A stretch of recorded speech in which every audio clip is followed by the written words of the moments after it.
This is a reaction video with excerpts from the recent interview made by Mr. Christian Esguerra in his Facts First channel with Mr. Arturo Las Cañas.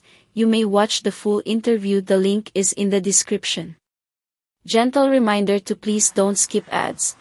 Please subscribe, follow, like and place your thoughts in the comment section. Are you ready to file a case against former President Rodrigo Roa Duterte here in the Philippines, considering he no longer has presidential immunity and it seems he has already severed his ties with the Marcos Jr. government after he attacked and accused the current president and his family with his gutter remarks?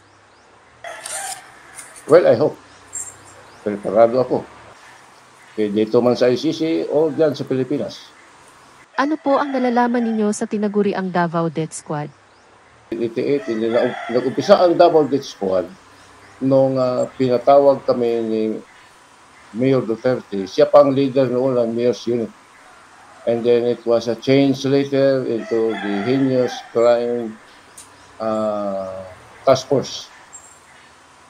Mga 8 kami na personnel ng Heinous Crime Task Force ang inutusan personal ni Mayor Rodrigo Roa Duterte na mag-conduct kami ng extrajudicial killings. What is the primary role of the Davao Death Squad and what benefit did you get from this, if any? Pumatay kami ng maraming tao at tumanggap kami ng maraming pera galing mismo personal kay Mayor Rodi Duterte. Paano naman po parang biglang nadawit dito sa usapin na ito ng ICC ang ating Vice President Sara Duterte? Sa kanyang opisina at saka in-advise niya ako na bulgar na ginahimo ninyo to, sabi ni Mayor Inday. Bulgar na samok lang firme ang media. So, nakapag-isip ngayon si Sara na i-abduct na lang ang mga target personalities sa kanyang illegal drug campaign, separate sa style ng kanyang tatay na riding in tandem. Bakit po nagbago ang inyong pananaw sa inyong mga ginagawa bilang dating miyembro ng tinaguri ang Davao Death Squad? Dito is talagang na linlang kami ni Duterte na ang kanyang drug war campaign sa Davao City ay totohanan ito. Pero dapat malaman ito ng taong bayan at ng publiko. Nung mag-start na yung kidnap or ransom program ng war on drugs ni Mayor Rodrigo Duterte sa Davao City, nawala na ang bilit-bilito. Splat Communications. For information that Hello sticks. Everyone, welcome to Splat Communications. Your channel for reliable, relevant, and accurate information regarding sports, surveys, statistics, science, politics, people, lifestyle, arts, travel, and technology.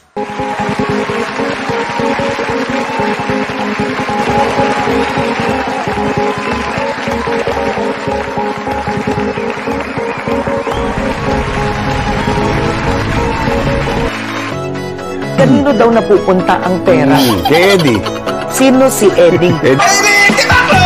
Wala ka na ba ibang argumento maisip sa utak mo?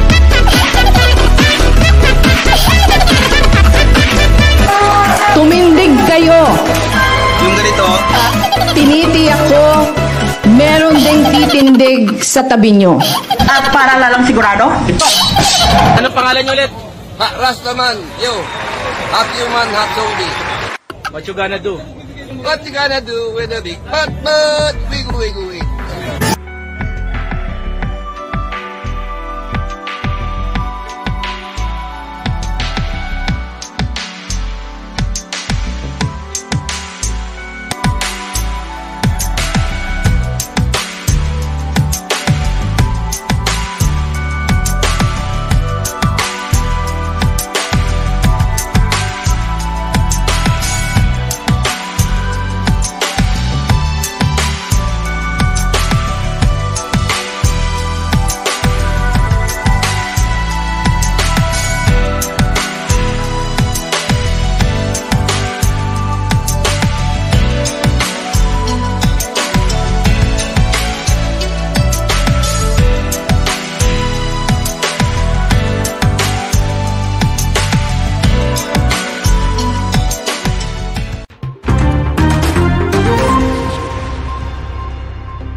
Mr. Las Cañas, ano po ang inaasahan nyo sa susunod na mga araw na mangyayari sa usapin na ito na nasa International Criminal Court?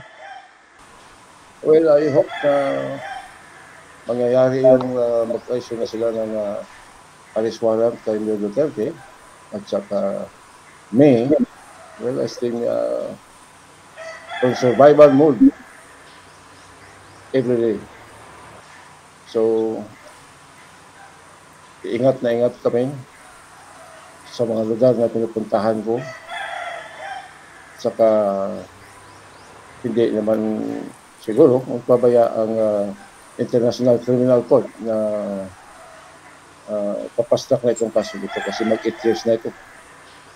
Are you ready to file a case against former President Rodrigo Roa Duterte here in the Philippines, considering he no longer has presidential immunity and it seems he has already severed his ties with the Marcos Jr. government after he attacked and accused the current president and his family with his gutter remarks? Well, I hope. Preparado ako. Kaya dito man sa ICC o dyan sa Pilipinas. Is filing a case in the Philippines against the former president a current option? Sa ngayon, ICC po sa ang palaging pinag-uusapan at saka mga impormasyon din na dapat na tanggap ko. From the ICC talaga ang priority na kaso. Para po sa hindi nakakakilala sa inyo o kaya ay hindi na natatandaan ang inyong mga testimonya sa Senado at para sa malinaw na konteksto, paano po ba kayo na-involve sa tinaguriang Davao Death Squad? Ganito po ang istorya ng personal ko na buhay. Noong 1980, nag-apply ko ng police sa Davao City Police Department, mga araw.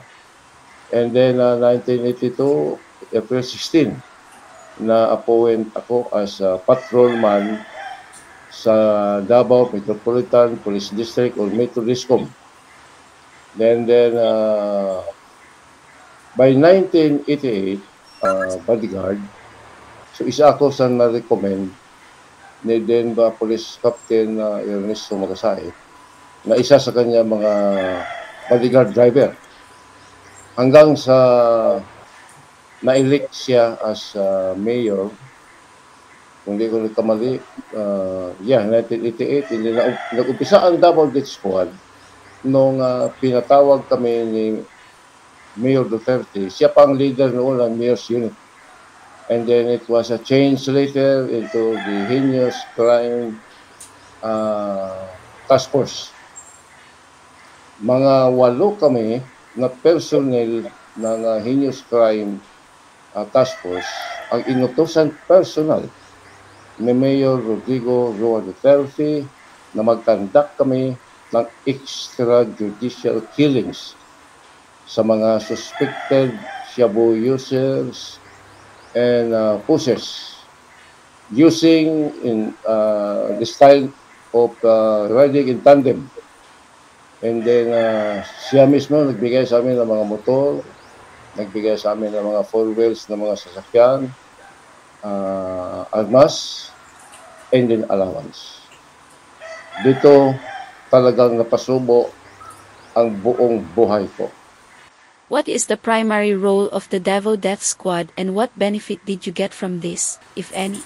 Pumatay kami ng maraming tao at tumanggap kami ng maraming pera galing mismo personal kay Mayor Rodi Duterte. What made you change your mind regarding to the activities of this Davao Death Squad? So dito is talagang na linlang kami ni Duterte na ang kanyang drug war campaign sa Davao City ay totohanan ito. Pero dapat malaman ito ng taong bayan at ng publiko. Nung mag-start na yung kidnap or ransom program ng war on drugs ni Mayor Rodrigo Duterte sa Davao City, nawala na ang belief ko dito. Nawala ang belief ko sa kanya dahil di-allow niya kami na yung mga suspected shabu users and pushers sa Davao City ay dapat kidnapin ng grupo namin para lang mag-multiply yung funds namin for operation ng Davao Death Squad. Dito, Christian, pangalanan ko kung sino itong pina-abduct ni Mayor Duterte sa Davao City hanggang ngayon, missing pa rin at naghintay ang kanilang mga pamilya at mga mahal sa buhay. Despite na nakabayad sila of millions of pesos sa alleged kidnapper na yun lang pala ang mga pulis ni Mayor Rodrigo Duterte. Isa ako dito sa nagkidnap kay Alan Yap. So, missing siya, patay na. And then ang pamilya nagbigay ng 5 million sa mga suspected kidnappers na hindi alam ni Mrs. Yap, nanay ni Alan Yap, na kami lang pala ang nagkidnap sa kanyang anak. In fact, ang 45 caliber ni Alan Yap nasa posisyon ngayon ni SPO4 Benvenido Laod. Another na naman na pinakidnap ni Mayor Duterte si Danny Ong. Si Danny Ong ay anak na may-ari ng 3-in-1 Trading Corporation sa Barangay Obrero sa Davao City. Nasuspikan si Danny Ong na involved na pag-procure ng mga chemicals for high-grade shabu. Pero hindi po ito pinaimbestigahan ni Mayor. In fact, pinakidnap si Danny Ong at nagbigay ng another 5 million sa pagkaalam ko dahil ang kumuha sa pera ang grupo ni SPO4 Desiderio Claribel at ako. Nilagay ang pera sa Davao Memorial Park and San Pedro Memorial Park. Di separate ito para mahirapan kaming mahuli. Another yung pinakidnap ni Mayor Duterte. Ito Si po Philip Lam. Okay, go ahead. Sige. Si Philip Lam. Nakaribal ito sa negosyo ni Michael Yang. Si Philip Lam ay meron siyang mercantile clothing store sa Yangorin Street sa Davao City, malapit sa DCLA ni Michael Yang. Pinakidnap din ito ni Mayor Rodrigo Duterte. Ang hiningi ng mga kidnapper is pagka-recall ko is 20 million pero na-reduce ito to 10 million. Ang grupo na nag-kidnap, ang grupo ni SPO4 Benvenido Laod, ako, SPO4 Desiderio Claribel, and Police Inspector Paul Hincio Pabo. Iyan na po. Wala na akong idagdag iba.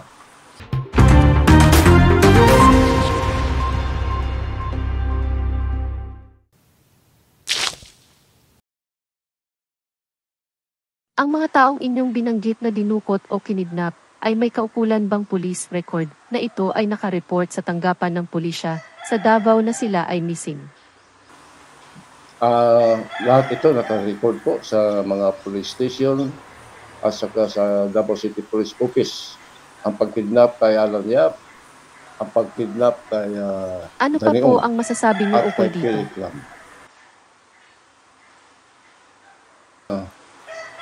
Nung nadiskubrihan ni then Police Captain Asierto, yung Davao Shabu Laboratory sa Dumoy Toril, Davao City, ay lalong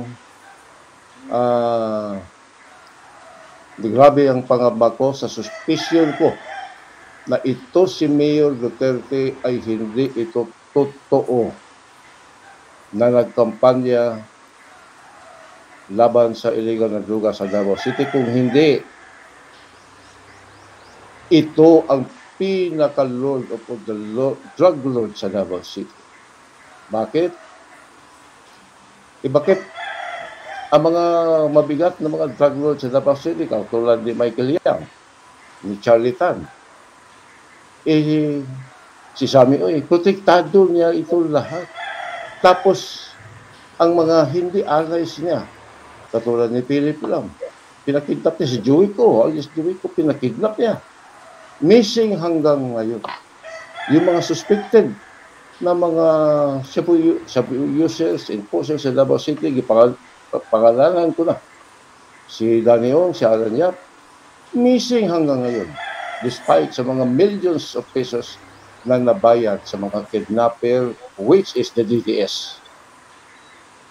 Lahat po ba ng inyong inilalahad na seryosong aligasyon laban kay dating Pangulong Rodrigo Roa Duterte ay personal niyong nalalaman? Bakit kayo dapat paniwalaan ng sambayan ng Pilipino? Well, based sa personal knowledge ko, dahil on 2021, nung bumalik ito si Mayor Duterte as mayor ng Davao City, kasama-kasama niya palagi ito si Michael Yang, Sammy Uy, at si Charlie Tan. In fact, sila ang pinakamabigat na mga campaign contributor ni Mayor Duterte at that time. For 2001. And then, inutusan ako, personal, kasama si SPO for Sunny Buenaventura, nabantayan namin ang katauhan ni Sammy Uy at ni Michael Yang dahil itong mga ito daw ay investor sa Davao City from China. Lalo pa yun si Michael Yang. Tapos nagtayo ng isang can-fish factory sa Dumoy Turil, Davao City, which was later discovered as Ishabol Laboratory. Based on your personal knowledge and information, how many victims in total are involved in the activities of the Davao Death Squad? Sa buong, siguro sa mga buong 10 taon, more or less 10,000 ang patay at missing sa Davao region alone. Na dahil ang mga death squad, nag-spread ito sa magkaiba-ibang units and stations sa police ng Davao City. Kung may recall, mga 7 police stations may mga kanya-kanyang death squad. At kung araw-araw ito na makadeliver ng 3 hanggang 5, including the missing, yung mga nakalibing ngayon sa Laon Quarry, sa Mandog, Musgrave, sa Maa Musgrave. My rough estimate based on my personal experience and knowledge sa operasyon ng Davao Death Squad. Kung sabihin natin na merong mga 400 na casualties, missing and the dead in Davao City alone, is kaya ito. Paano niyo po natagalan ang ganitong klaseng mga gawain ng kayo ay miyembro ng Davao Death Squad? Garanti kasi si Mayor sa pera. Lalo pa nung nag-allow siya sa kidnap for ransom program ng kanyang drug war sa Davao City. Dahil ang mga ransom money ay hinati-hati ng mga membro ng Davao Death Squad. At ito mismo personal na may alam si Mayor Rodrigo Roa Duterte. Matindi po ang mga binitawang aligasyon at akusasyon ni Mr. Las Cañas labas sa dating Pangulong Rodrigo Roa Duterte. Kayo na po ang maghusga kung ang kanyang mga inilahad ay kapanipaniwala. Dito na po muna natatapos ang part 1 ng seryeng ito. Abangan po ang part 2. Maraming salamat po. Sa ngalan ng aking partner na si Rosa, Wina po ito ulit. Hanggang sa susunod, please don't forget to subscribe, follow and share this video. Till next time, stay safe. Out. Bye.